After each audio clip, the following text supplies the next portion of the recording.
आज हमारा पूरा देश एक ही आवाज में कह रहा है कि बाइकआउट चाइना प्रोडक्ट, यानी कि चाइनीज उत्पादों का बहिष्कार किया जाए। पर क्या हम सच में जड़ से हमारे देश में चाइनीज उत्पादों का बहिष्कार कर सकते हैं? जी हाँ, कर सकते हैं, परंतु हमें उन चाइनीज प्रोडक्ट का कोई ना कोई दूसरा उपाय ढूंढना ही होगा। आज की चाइनीज कम्युनिस्ट सरकार, जो पूरे विश्व में भौगोलिक, आर्थिक, राजनीतिक रूप से अपना एकाधिकार जमाना चाहती है, जिसका सबसे ताज़ा उदाहरण है LAC पर इंडिया चाइना क्लैश।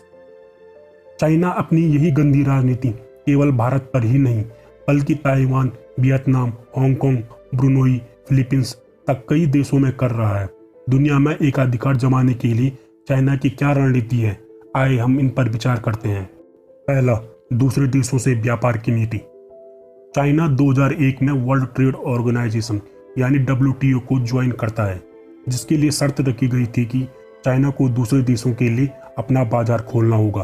किंतु चाइना ने इन शर्तों का केवल मजाक बनाया। चाइना ने तो अपने प्रोडक्ट पूरे विश्व में सस्ते दामों में बेचे, परंतु दूसरे देशों के प्रोडक्ट को अपने देश में आने से उन पर काफ़ी एक्साइज ड्यूटी लगा दी और आधे से ज़्यादा प्रोडक्ट को अपने देश में ही बैन कर दिया। जिसके उदाहरण है जैसे YouTube, Facebook, Amazon, Google, WhatsApp जैसे विश्व प्रसिद्ध एप्लीकेशन का चाइना में प्रतिबंधित होना। चाइना ने इन एप्लीकेशनों का क्लोन तैयार किया, जैसे यूट्यूब के बदले यूकू, अमेजन के बदले अलीबाबा, गूगल के बदले बाइडू और सबसे बड़ा व्हाट्सएप के बदले वीचैट, और अपनी जनता को सर्व करता रहा। चाइनीज सरकार कंपनियों को हर प्रोडक्ट की क्लोनिंग के लिए प्रोत्साहित करती है, ताकि दूसरे देशों की कंपनी चाइना में व्यापार न कर सके। दूसरा, सस्ते दामों में सामान बेचना। चाइना अपने प्रोडक्ट को दूसरे देशों में सस्ते दामों में बेचती है, जिससे उस देश के लोकल मैन्युफैक्चर कंपनी चीन के उन सस्ते दामों का मुकाबला नहीं कर पाती और लोकल कंपनी धीरे धीरे अपने ही देश में लुप्त होती जाती है और चीन उस देश के बाजार में एकाधिकार करने लगता है। जाहिर सी बात है कि आप सस्ता सामान ही खरीदोगे, ना कि महंगा। परंतु सवाल ये है कि चीन अपने प्रोडक्ट को इतने सस्ते दामों में कैसे बेचती है? चाइनीज सरकार अपने देश की कंपनियों को एक्सपोर्ट के लिए सब्सिडी देता है। जो कंपनी जितना एक्सपोर्ट करेगी, उस कंपनी को चाइनीज सरकार से उतना ज़्यादा पैसा मिलेगा। तीसरा, अपनी करेंसी को अन्य विकसित देशों की करेंसी से अंडर वैल्यू रखना। चाइना की आज की हालत देखी जाए तो चाइनीज करेंसी की वैल्यू अन्य देशों से ज़्यादा पावरफुल होनी चाहिए, परंतु नहीं। चाइना हमेशा अपनी करेंसी को अंडर वैल्यू रखता है, ताकि उनके प्रोडक्ट विदेशों में महंगे ना हो जाए। चाइना की इसी रणनीति का जवाब देने के लिए राष्ट्रपति ट्रंप ने चाइनीज प्रोडक्ट पर अमेरिका में ट्रेड वॉर के जरिए भारी चुंगी लगाना शुरू कर दिया, ताकि अमेरिका में चाइनीज प्रोडक्ट ज़्यादा ही सस्ते ना हो जाए। चौथा, चाइना के सीक्रेट नेटवर्क। चाइना अब दूसरे देशों की राजनीति में भी हस्तक्षेप करने लग गया है, जैसा इसने ऑस्ट्रेलिया के साथ किया।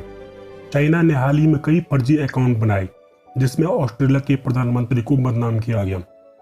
चाइना का एक स्टूडेंट जो कि ऑस्ट्रेलिया में पढ़ता था, उसने चाइना की इसी हरकत का विरोध किया, तो चाइनीज सरकार उसके घर यानी कि चाइना में उनके परिवार वालों को धमकाया और कहा कि अपने बेटे को समझा कर रखें, नहीं तो अंजाम बुरा हो सकता है। पांचवा, गरीब देशों को कर्जे में डुबाना। चाइना अपने पैसों को गरीब देशों में लोन के रूप में इन्वेस्ट करता है, जो उसने अफ्रीका महाद्वीप में किया।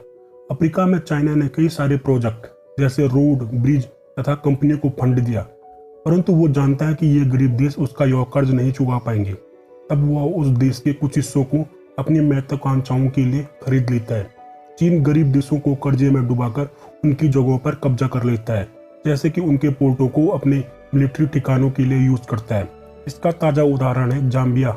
चाइना ने जाम्बिया पर भारी निवेश किया और जब जाम्बिया कर्ज नहीं चुका पाया, तो हाल ही में एक रिपोर्ट में कहा गया कि जाम्बिया को अब चीन के हवाले किया जाएगा।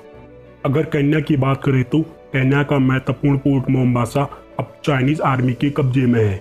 एशियन देशों में श्रीलंका का हम्बनटोटा पोर्ट 99 सालों तक चाइना ने लीज पर लिया है। यह पोर्ट भारतीय मकसद से काफ़ी महत्वपूर्ण है, क्योंकि यह पोर्ट भारत के काफ़ी नज़दीक है, जिसका उपयोग चाइना किसी भी युद्ध के हालात में भारत के खिलाफ कर सकता है। दोस्तों, आप समझ गए होंगे कि चाइना किस प्रकार इन नीतियों से विश्व पर एकाधिकार जमाने में लगा हुआ है, और चाइना ये इसलिए कर पा रहा है कि हम और आप लोग चाइना के प्रोडक्ट खरीद रहे हैं। हमें अब चाइना को मुंह तोड़ जवाब देना होगा, वो भी चाइनीज प्रोडक्ट ना खरीद कर।